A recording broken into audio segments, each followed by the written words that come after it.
Y ahora pasamos al consejo de la palabra del Señor con Edgar Calderón. Apreciados hermanos, no puede haber unción sin conocimiento. ¿Cuál es el tema? ¿Lo decimos juntos? No puede haber unción sin conocimiento. Bueno, para eso quiero entrar primero en esencia, ¿qué es unción? ¿Qué es unción? Lo que nosotros tenemos familiarizado por las redes sociales y el evangelio televisivo que nos bombardean, que unción es estremecerse, patalear un poco, echar saliva, tirarse al piso, pegar unos gritos que no son gritos, sino que son alaridos. Y nosotros pensamos que esa es la unción de Dios. Esa no es la unción de Dios. La unción de Dios es el acto por el cual el Espíritu Santo viene sobre la vida del creyente. Y es cierto que hay algunas manifestaciones de lágrimas, algunas manifestaciones de estremecimiento, pero no todos van a estremecerse, no todos van a tirarse al piso, no todos van a vomitar. Son ciertas diferentes y variadas manifestaciones. Pero la verdadera manifestación de Dios es la emanación del poder adentro del creyente. Por ejemplo, Elías no estaba hablando lenguas cuando hizo descender fuego del cielo. Él estaba muy consciente y muy tranquilo, bien parado, diciendo, bueno, el Dios que responda por fuego, ese sea Dios. Y bum, bum, bum, bum, bum, bum. Cayó el fuego y consumió el holocausto. Esa es unción. Jesucristo no empezó a revestirse y a hablar lenguas delante del endemoniado de Gadara, sino que le dijo, sal de él, espíritu inmundo. Y el diablo salió. Eso es unción. Cuando el mar estaba entenebrecido, Jesucristo se paró en la barca y dijo, ¡eh! ¡Cálmate! Tu viento también. Y el viento y el mar se calmaron. Esa es unción. Unción no es manifestación humana, unción es poder de Dios en la vida humana. Unción es poder retener la lengua cuando alguien lo está maltratando a usted y usted quiere, Padre Santo, te alabo, te bendigo, Señor. Eso lo puede hacer la unción nada más. Unción es cuando usted ve que la mujer ya viene encima con la cacerola y usted le dice, mi amor, pero ¿qué vas a hacer, hombre? Tranquila, mejor hazme un par de huevos. Esta es unción, control, dominio propio. Unción, hermano, la Biblia dice que es mejor el hombre que se enseñorea de su espíritu que el que toma una ciudad. El controlarse uno mismo. El ver la manifestación de Dios en la vida de uno. Fíjese, por ejemplo, la unción. Usted va para su trabajo, va un poquito rápido, lo para un policía. Y cuando lo para un policía, usted dice, Padre Santo, Dios Todopoderoso, vamos al trabajo, Señor, y perdóname, vengo un poquito rápido, por favor. Toma control de este oficial y bendícelo. Cuando el policía llega cerca de usted baja el vidrio, pone sus manos en el volante, le dice, Good morning, officer, what can I do for you? Y el policía solo se le queda viendo que es amabilidad y todo, y le dice, mira, vas un poquito rápido, por favor, bájale. Hasta luego, que Dios le bendiga. ¿Qué evitó que le detuviera más tiempo? ¿Qué evitó que le pusiera el ticket? La misericordia de Dios, la unción. Para eso sirve la unción. Cuando usted está sentado acusado por algo que no hizo y el juez va a tomar un dictamen y usted empieza a orar y Dios toma el control de la mente del juez. Esa es la unción. O sea, la unción es el poder de Dios en acción. Pero la gente no tiene la culpa. Nos han bombardeado tanto diciéndonos que la unción es algo sobrenatural. Y es más, nos dicen que no cualquiera puede tener la unción, sino que hay ungidos especiales. ¿Ah? Y esos ungidos especiales no son baratos. Hay que pagarles. ¿Ah? Hay que pagarles, hay que hacer un pacto o hay que hacer un compromiso y hay que pagar una suma considerable para que ese ungido X ore por usted. Y cuidado, olvídese que va a llegar a su casa. Usted tiene que hacer una fila para atender al ungido. Y a veces hasta da risa. Pero esto es lo que está pasando. Hay ungidos, por ejemplo, que le dicen a la gente, este zacate, ya oré por ese zacate y ese zacate está santo. Y sale la gente como que son vacas a comer zacate. Y a ustedes les va a dar risa porque son instruidos en la palabra, pero hay ungidos que le dicen, bueno, esta es la manguera santa. Viene el pastor, pone un chorro en el altar y empieza a tirarle agua a la gente. Y cuando el agua cae, la gente se reviste y se tira y patalea, ¿no es cierto? La semana pasada vi un video donde un pastor se bañó en un tonel y le dijo a la gente que tomara esa agua porque estaba santificada. Yo creo que nuestra gente no tiene la culpa. Es la falta de la instrucción.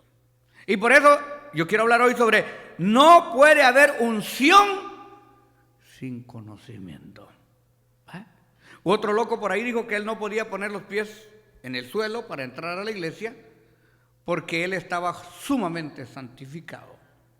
Bueno, no se conformó con que lo cargaran para llevar al altar, sino que quería pasar sobre gente y estaba pasando sobre niños. Hermano, este niño le pone un pie a mi hijo o a mi nieta y yo lo mando a bañar. Imagínense el peso de un hombre sobre un niño, pero qué bárbaro, qué cabeza.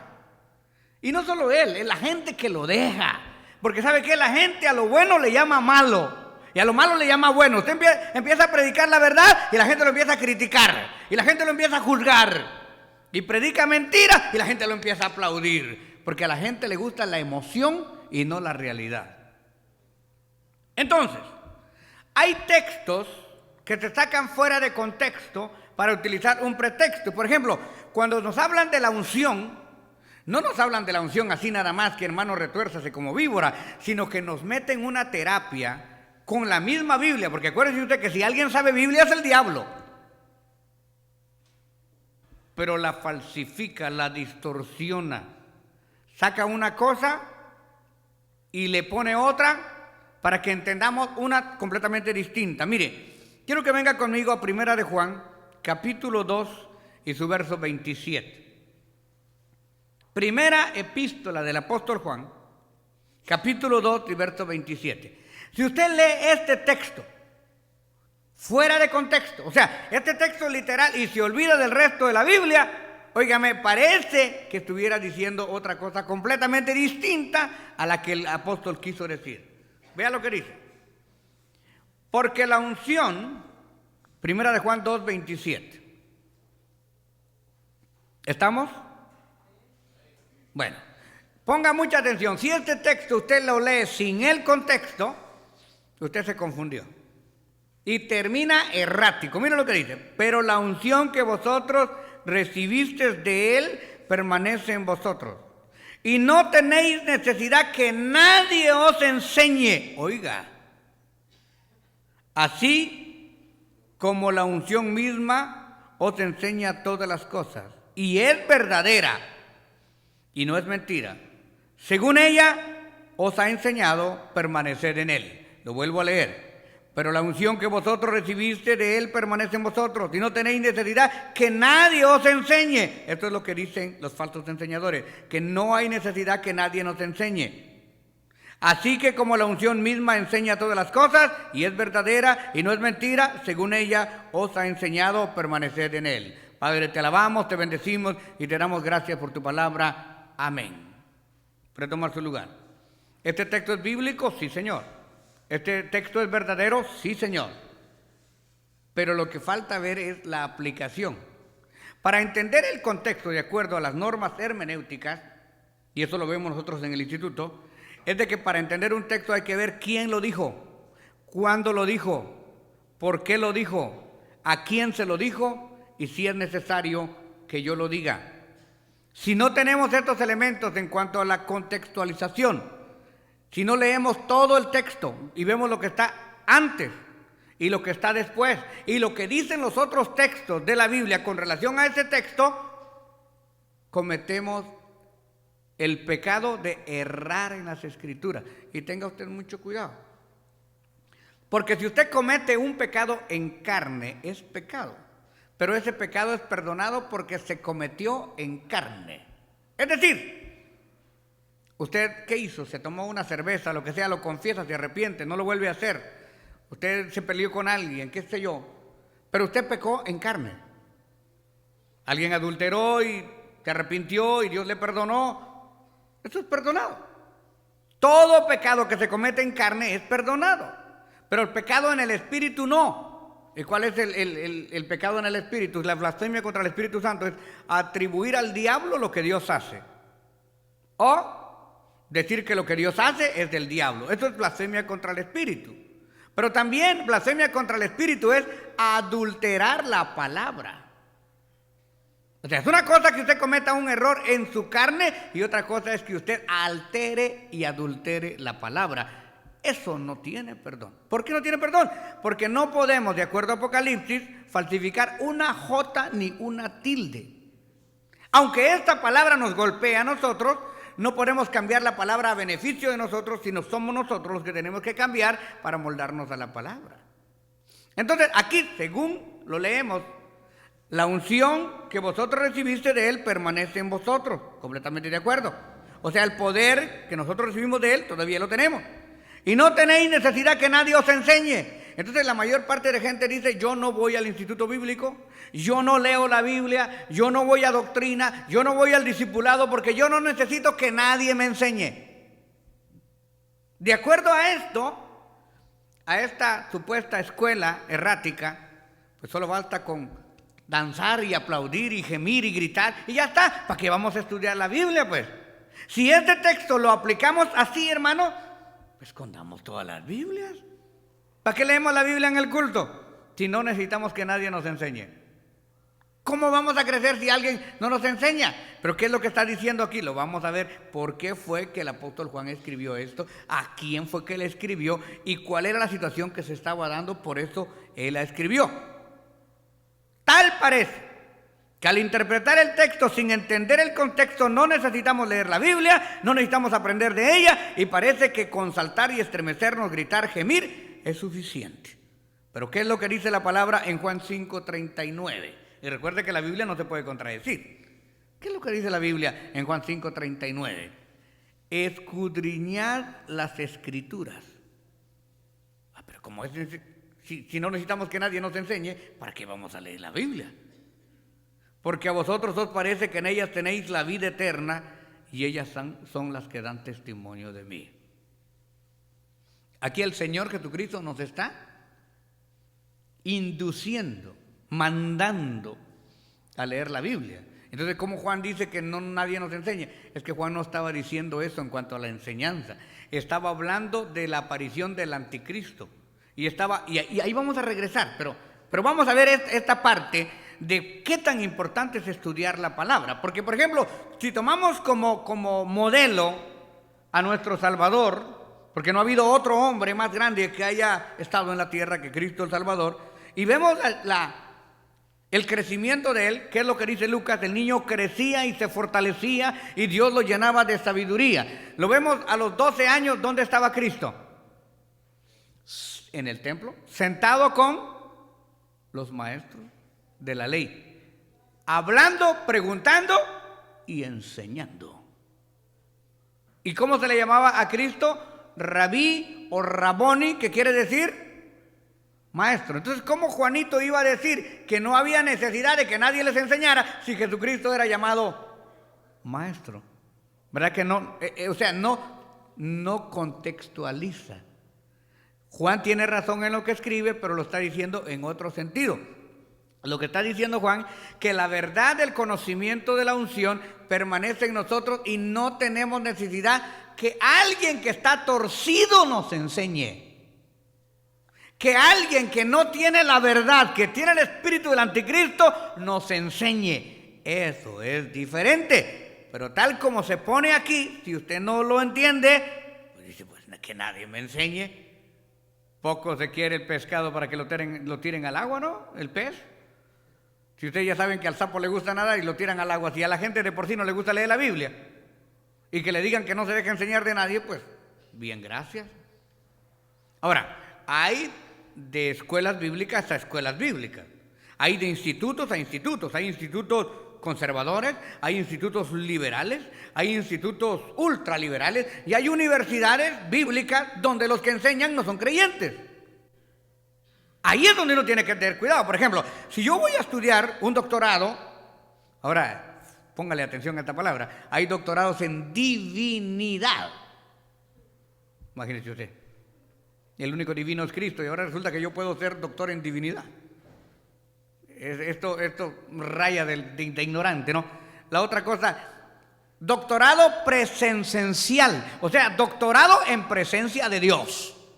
Y resulta que los tipos que dan estas clases son de tendencia ideológica, extremista, ni siquiera son creyentes y muchos de ellos son ateos. Uno entra estudiando la Biblia y sale, hermano, odiando al mismo Dios. Hay universidades de universidades, pero cuando la Biblia nos dice que escudriñemos las Escrituras, no nos está mandando a estudiar otras ciencias ni otros libros, ni a agarrar títulos de nada, sino a estudiar la palabra de Dios. O sea, hay institutos bíblicos cristocéntricos, donde lo que uno estudia es la Escritura, la comunión con Dios. Y por supuesto, uno tiene que ver que el maestro que le esté enseñando tenga la práctica correspondiente, ¿no es cierto?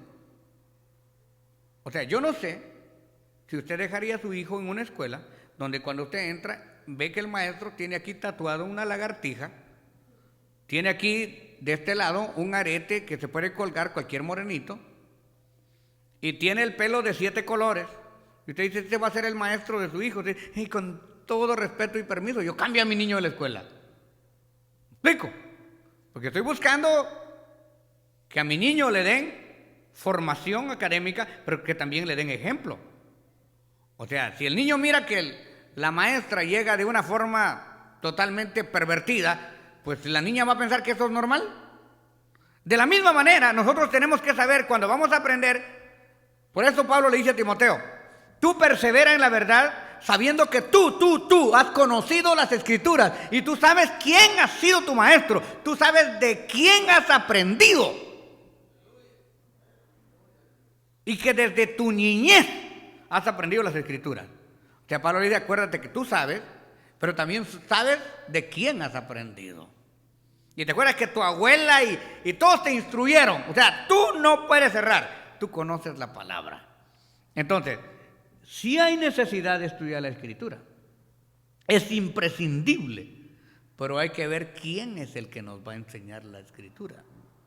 ¿Y qué es lo que estamos estudiando? Entonces, por ejemplo, cuando nosotros venimos al bíblico, no venimos a estudiar ningún otro libro. Utilizamos manuales como auxiliares, pero lo que estamos leyendo completamente es la Biblia. Si el manual no se ajusta específicamente a lo que dice la Biblia, le digo, miren, aquí el manual erró. Lo que está diciendo la Biblia es esto y esto. Usamos este manual, pero esta parte la obviamos, esta parte la quitamos. Porque si un manual de cualquier establecimiento teológico choca con la Biblia, el errado es el manual, no es la Biblia. Pero si la persona que le está enseñando a usted no conoce, pues le va a aplicar todo lo que está en el manual. Yo quisiera preguntarles a ustedes, ¿qué manual tenemos nosotros para la escuela dominical? La Biblia. Y no estoy diciendo que los manuales sean malos, aclaro. Si usted va a usar bien el manual de una persona que ya conoce la Biblia, el manual le va a dar ideas, pero usted ya sabe. ¿Me explico? Mire, si usted sabe conducir un carro y usted aprendió a manejar carro estándar, manual, usted puede manejar automático, tranquilo. Pero si un día tiene una emergencia de manejar un carro manual, lo va a hacer. No tiene ningún problema. Usted puede comprar un carro hasta autónomo, que usted lo programa y se acuesta y el carro lo despierta cuando llega a su destino. Pero si un día usted necesita manejar un carro o agarrar una moto estándar, lo va a hacer porque ya sabe. Pero el que no sabe, como un amigo que solo había manejado automático y de repente en la playa su novia se partió el cuello en una ola y la quería llevar al hospital. No pudo porque cuando agarró el carro estándar de ella empezó a sacar el cloche y a la otra sentía que se le caía la nuca. Tuvo que pedir favor o esperar que llegara alguien. Y eso es lo que pasa con muchos maestros bíblicos que han aprendido en el automático. ¿Cuál es el automático? Cualquier día que les toca predicar se van al internet. Ese es el automático. Agarran un tema. Fortaleza. Ahí está, tema fortaleza. ¿Quién hizo ese tema fortaleza? No sabemos si es un mormón, si es un testigo, si es un unitario. Pero como ya está el tema, lo copiamos y lo predicamos. Se va por el automático. Ese se va a hacer pedazos porque no conoce la doctrina. Mi hermano dice, hoy vamos a hablar del sábado. Y escribe sábado con B pequeña. Escribe Dios con D minúscula. Dice, ¿qué maestro es este? Por favor. Dios nunca se escribe con D minúscula, porque con D minúscula se escribe el Dios de este mundo, cualquier Dios de la guerra, de lo que sea. Pero el Dios del cielo y de la tierra siempre va con D mayúscula. Esto, aunque uno no sea cristiano, debe saberlo, hombre. Sábado no se escribe, hermano, con B pequeña. Esto no se puede. Es como que un día que me decía un maestro, pero no se vaya a perder la clase del jueves. Del jueves, ¿no es del jueves? O sea, son cosas, hermano, que uno tiene que saber la preparación que esa persona tiene para que nos pueda dar instrucción a nosotros. Entonces dice la palabra, escudriñad las Escrituras porque a vosotros os parece que en ellas tenéis la vida eterna y ellas son las que dan testimonio de mí. Jesucristo hablando dice, miren, estudien las Escrituras porque ustedes ya deben de saber y tienen que estar seguros que en ellas ustedes van a encontrar lo que sea necesario para mantener lo que ustedes saben de mí. En Hechos 17:3 dice, declarando y exponiendo por medio de las Escrituras que era necesario que Cristo padeciese y resucitase de los muertos y que Jesús, a quien yo os anuncio, decía él, es Cristo. Cómo los apóstoles debatían y enseñaban que Jesús era el Cristo, ¿a través de qué? A través de las Escrituras. En el primer mensaje de Pedro, casi Pedro le resume el Antiguo Testamento y la parte ya escrita del Nuevo Testamento. Si usted lee el discurso de Pedro, les enseña desde dónde las Escrituras empiezan a hablar de Cristo y cómo se ha cumplido al pie de la letra el sacrificio y la resurrección de nuestro Señor Jesucristo. Se nota que aquel humilde pescador sin letras del vulgo había estado con Jesucristo. Y usted va a notar que usted se puede congregar en una iglesia 40 años y usted no sabe ni papás. Y usted se puede congregar en una iglesia 2 años y usted se va a parecer a su maestro. Por ejemplo, si su mamá a usted le dice o le decía, te guá sonar, usted creció y es grande y todavía dice, te guá, porque así aprendió. ¿Bueno? Así aprendió. Pero cuando usted crece en un hogar donde definitivamente le hablan correcto, pues usted aprendió correcto. Entonces, no es cuestión de que yo me meto en esta iglesia. Esta es la iglesia que me queda a mí cerca de la casa. Y como aquí me queda, pues ahí me meto. No, usted se tiene que congregar a la que le queda más cerca de la casa, la iglesia que le queda más cerca de la Biblia. Donde a usted le enseñan y le enseñen lo correcto. Usted puede empezar a comer con la mano desde que nace, pero ya a los 8 años le dice papá, mira, con esta mano se agarra el tenedor y con esta el cuchillo, así se parte, mira. Cuando uno come, se limpia la boca, come con la boca cerrada. Eso se aprende en la casa, ¿no es cierto? Pero por eso, hermanos, se cometen horrores, porque bíblicamente no sabemos nada. Jesucristo dice claramente que son las Escrituras y el conocimiento de las Escrituras las que van abriendo el camino del entendimiento. Hechos 17:11. Aquí vemos cómo el Señor Jesucristo dice que estos eran más entendidos que los demás. Dice, estos eran más nobles que los de Tesalónica, porque estos estudiaban la palabra, pues recibieron la palabra con toda solicitud, y oiga esto, escudriñando cada día las Escrituras para ver si esto era así.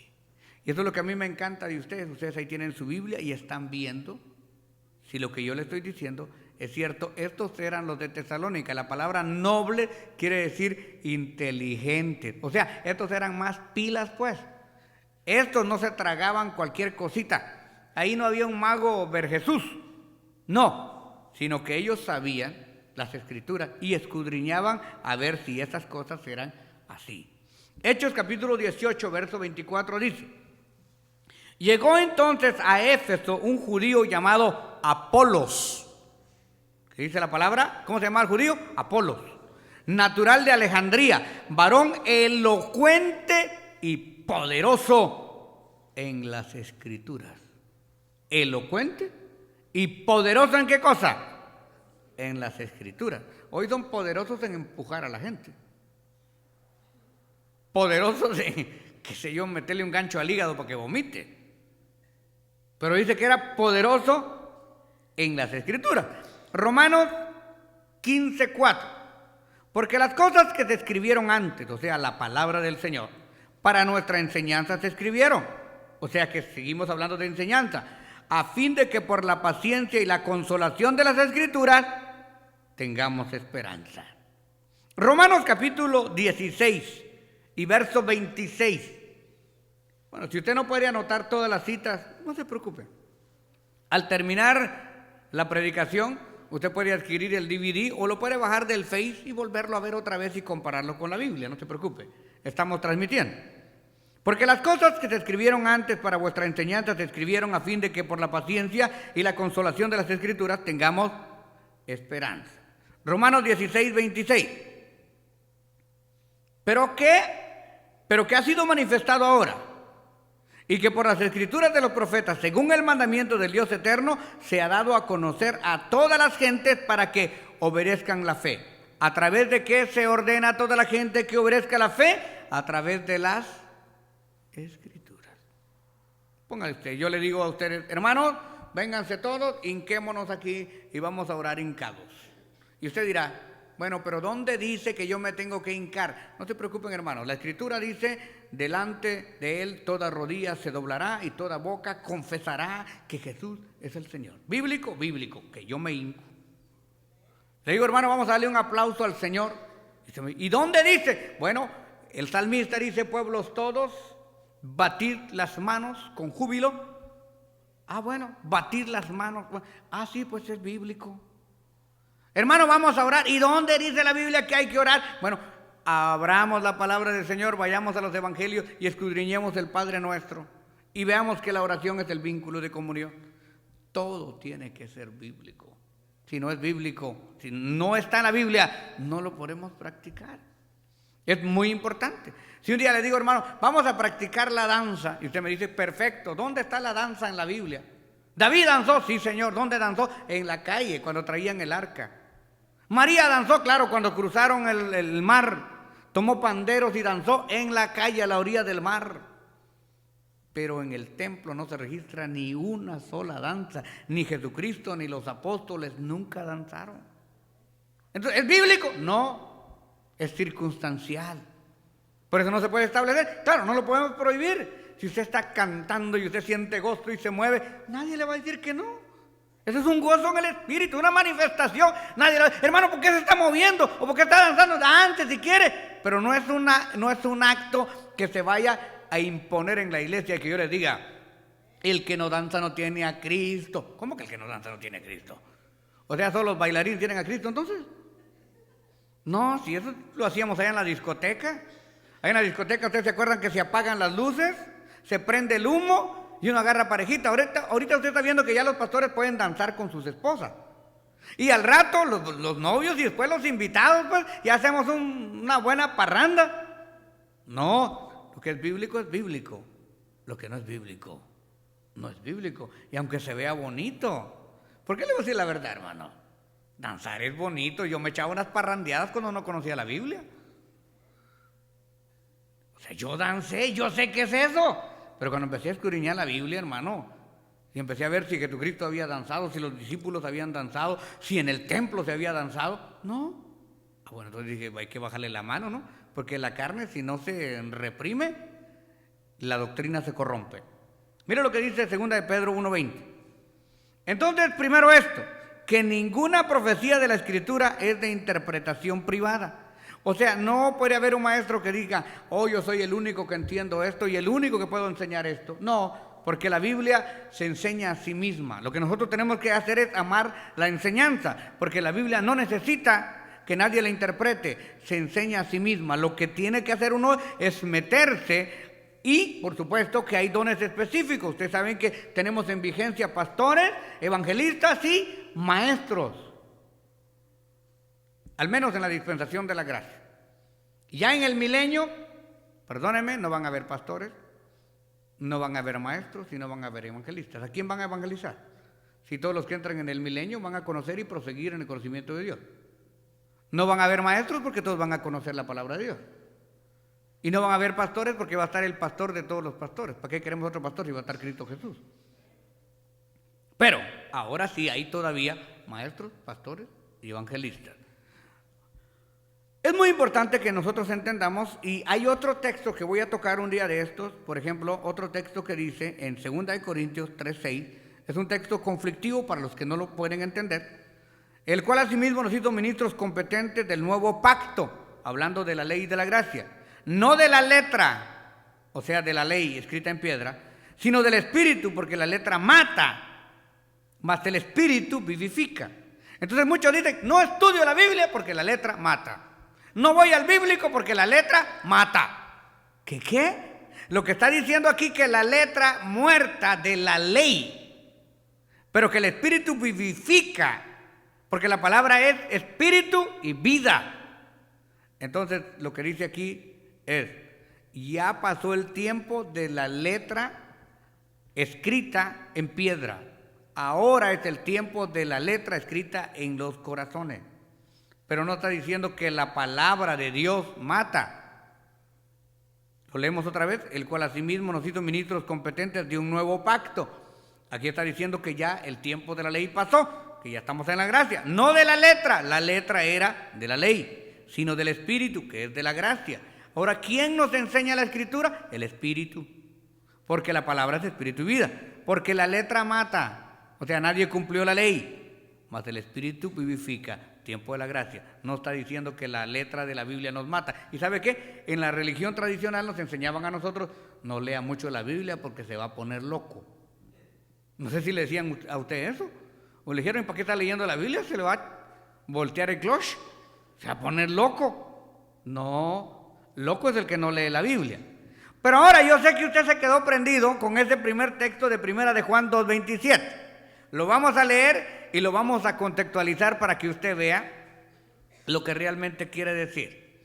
Mire, para aquellos que dicen que con la unción tienen todo y que no necesitan leer la Biblia, y usted lo puede ver que van al culto ya hasta sin Biblia. Hasta sin Biblia, mire. Dice, pero la unción que vosotros recibisteis de Él permanece en vosotros y no tenéis necesidad que nadie os engañe.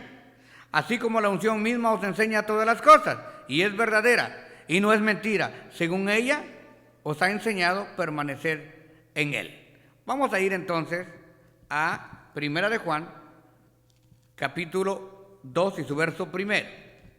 Y ahí vamos a ver realmente qué es lo que está diciendo el apóstol y nos vamos a percatar que no era lo que aquí nos quieren dar a entender, sino que es una verdad completamente distinta a la que están mal interpretando. Primera epístola del apóstol Juan, capítulo 2, para la gloria del Señor. Mire lo que dice aquí el apóstol Juan. Hijitos míos, estas cosas os he escrito para que no pequéis.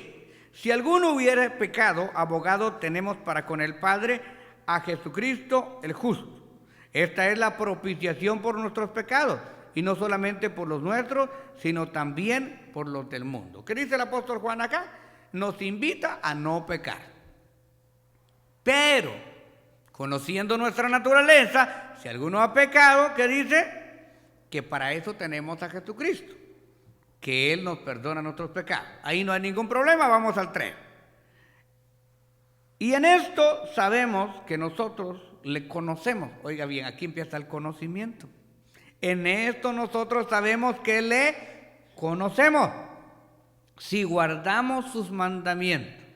Porque él dice, porque el que dice yo le conozco y no guarda sus mandamientos, tal es mentiroso y no hay verdad en él. Ahora, ¿cómo vamos a conocer nosotros los mandamientos si no estudiamos la Biblia?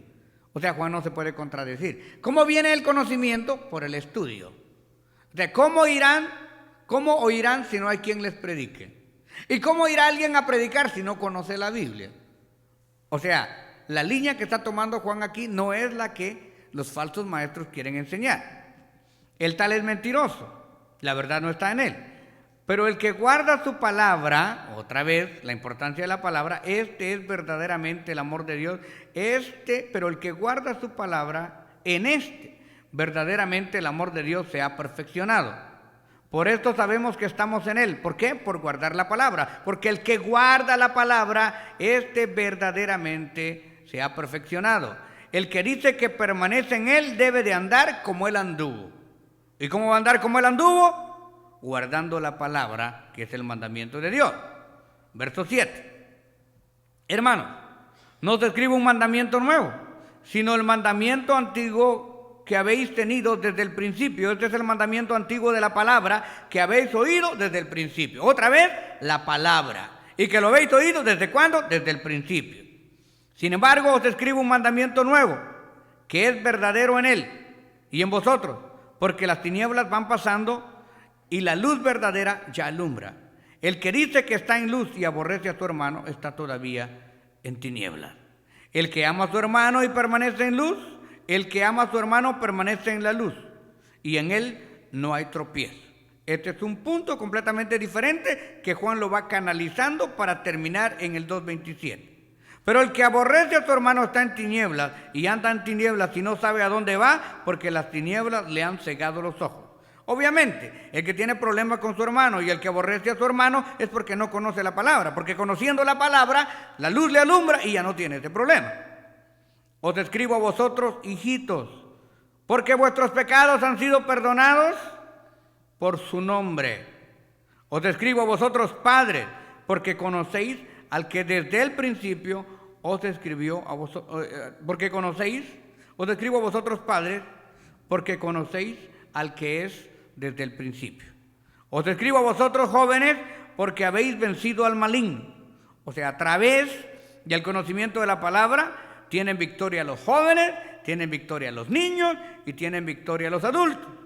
Os escribo a vosotros, hijitos, porque habéis conocido al Padre.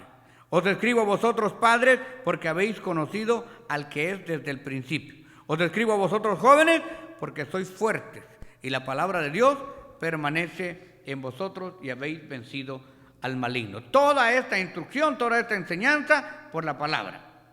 Luego da un mandamiento: no améis al mundo ni las cosas que están en el mundo. Si alguno ama al mundo, el amor del Padre no está en él. Porque todo lo que hay en el mundo, los deseos de la carne, los deseos de los ojos, la vanagloria de la vida, no proviene del Padre, sino del mundo. Y el mundo se pasa y sus deseos. Pero el que hace la voluntad de Dios, otra vez, establecida en los mandamientos de la palabra, permanece para siempre. Ahora, cuando entramos al 18, nosotros nos percatamos que aquí cambia totalmente el contenido y se mete a lo que es el anticristo. Y es ahí donde él dice que la unción que está en nosotros, que ha venido por el conocimiento, nos va a librar de toda herejía. Hijito, ya es el último tiempo. ¿Cuántos saben que ya estamos en el último tiempo? Nunca se habían visto los desbarajustes ni los desórdenes que se están viendo en este tiempo. Yo no sé si usted los había visto, pero desde que yo tengo uso de conciencia, por allá por 1970, hasta el año 2000, yo nunca había visto discotecas en las iglesias. Nunca.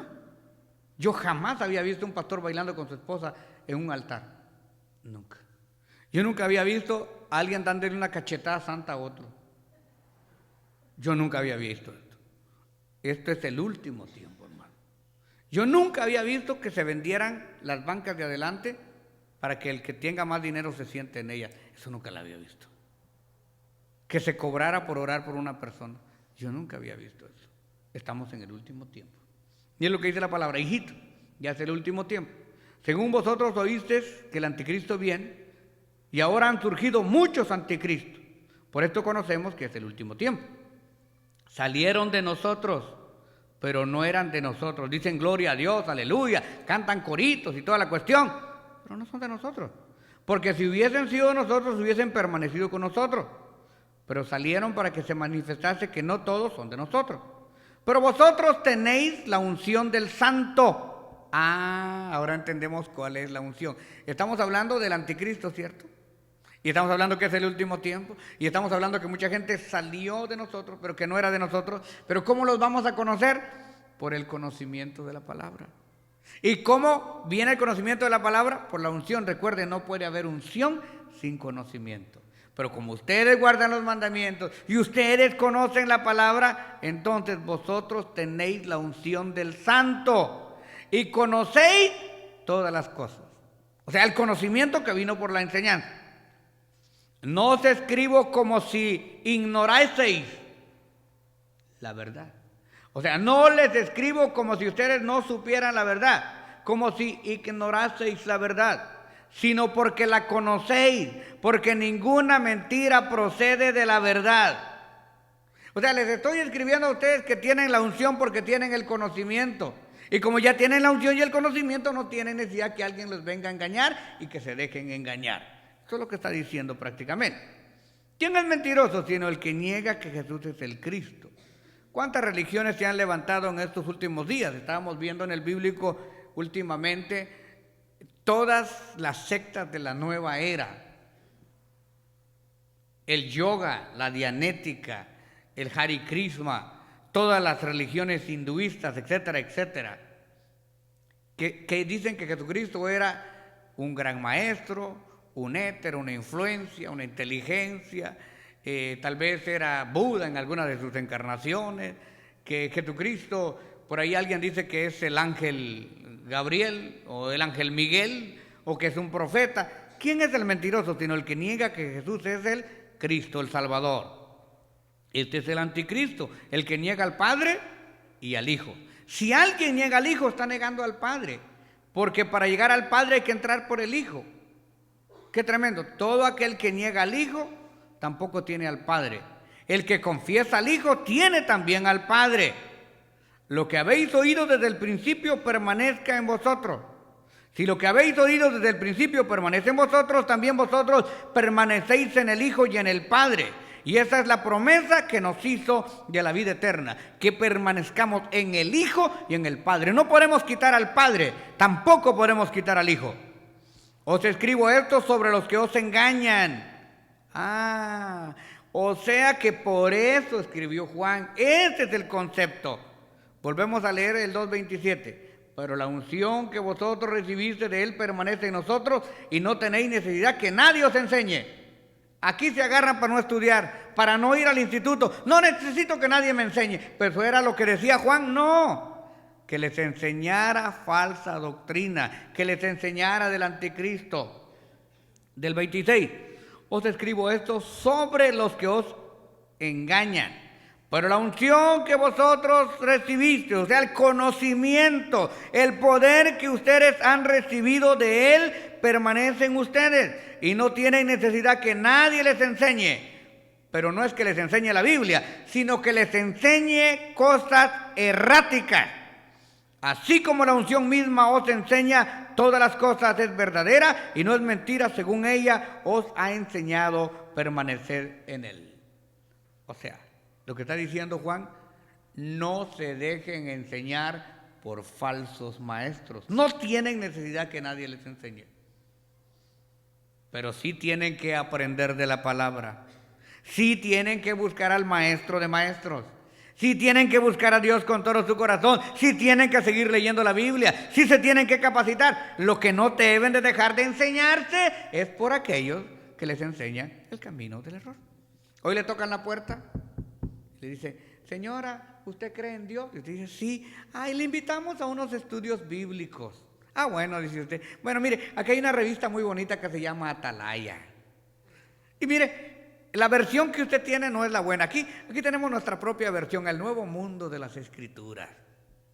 Aquí tenemos Calderón Habla Hoy. Y usted empieza los estudios bíblicos, ¿verdad? Cuando usted viene a sentir, anda más perdido que un pato en el desierto. O que un piojo en peluca. Ahí es donde dice, no tenéis necesidad que nadie os enseñe. Porque vosotros conocéis la verdad y tenéis la unción del Santo. Ya ustedes saben que, miren que véngase para acá, mire que le voy a hablar de una historia del ángel Morón y que fíjese que vivió por allá por Utah y le empieza, no te dice, no tengo necesidad que nadie me enseñe. Yo conozco la Escritura. Hábleme de Cristo, compártame de Cristo, hablemos la Biblia, dejemos su librito por un lado. Entonces, esto es lo más importante. Verso 28. Ahora, hijitos, permaneced en mí para que cuando Él se manifieste, o sea, hablando del anticristo, tengamos confianza, para que en su venida, disculpen, ahora hijitos, permaneced en Él, en Cristo, para que cuando Él se manifieste, o sea, Cristo, tengamos confianza, para que en su venida no nos alejemos de Él y seamos avergonzados, o sea, para tener parte en el rapto. Ahora, hijitos, permaneced en Él, en Cristo, para que cuando Él, Cristo, se manifieste, tengamos confianza en Él, en Cristo, en su venida, y no nos alejemos de Él avergonzados. Si sabéis que Él es justo, sabed también que todo lo que Él hace es justicia, y todo lo que es justicia es nacido de Él. Ahora entendemos por qué Juan dijo que nadie les enseñe. Pero volvemos otra vez again. Si solo leemos esto, yo me quedo asustado. Vi una publicación en el Face que dice: yo por eso no voy al instituto bíblico. Unos predican instituto y yo predico Juan 2:27. Ah, qué chulo. Pero fuera de contexto. Por ejemplo, le voy a poner algo fuera de contexto. Viene un hombre y golpea a su mujer. Y el pastor va a su casa y le dice: hermano, pero ¿cómo usted golpeó a su esposa? Hermano, es bíblico. ¿Cómo? El pastor se asusta, ¿no? ¿Es bíblico que usted golpee a su mujer? Sí, hermano. La Biblia dice: al que te pide, dale. Ella me dijo: pégame pues, pégame. Si sos hombre, pégame. Ella me lo pidió, yo le di. Es más, la Biblia dice: el que busca, halla. Ella se lo buscó. Pero ¿verdad que encaja? Pero no es cierto. No es cierto. O sea, podemos manipular las escrituras a nuestra conveniencia. Esto es lo que hace el enemigo de nuestras almas, ¿verdad? Usted puede decir: hay textos hasta el boxeador. ¿Cuál es el texto del boxeador? Más vale dar que recibir. Pero eso no aplica. Se dice, pero no aplica. Entonces la Biblia, hermano amado, no es nada más de escoger lo que a mí me conviene, sino realmente aprender lo que nos edifica y lo que nos edifica a todos.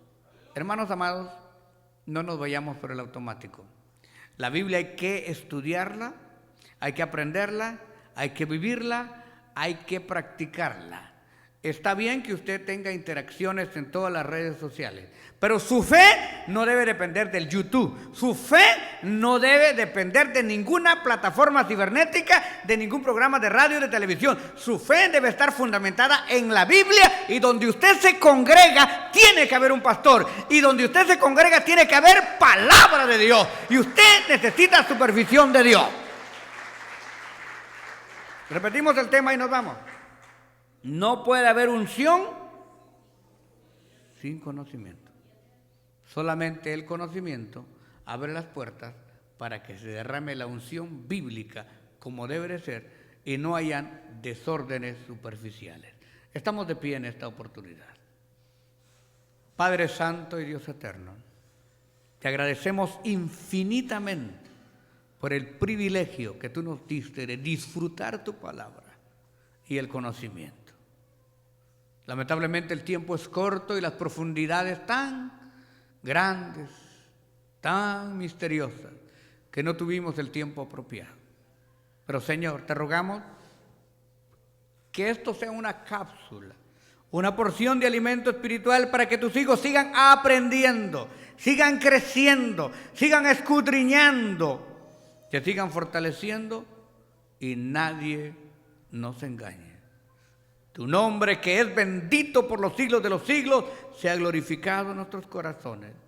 Yo intercedo por las necesidades de mis hermanos. Mira, el que trajo una petición, el que trajo una necesidad.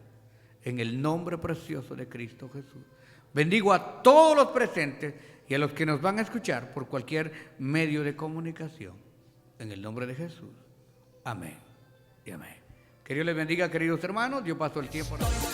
Gracias por su sintonía y esté pendiente porque en cualquier momento podría estar con usted Edgar Calderón en Palabra Unida. Tenemos servicios todos los días a las 7 de la noche. Los viernes, vigilia y clamor bajo la unción de Dios. Los sábados y domingos, tremendas campañas evangelísticas. Y los lunes, gloriosos conciertos de alabanza con los más reconocidos intérpretes de la música cristiana. Llámenos ahora mismo, 213-840-7500. 213-840-7500.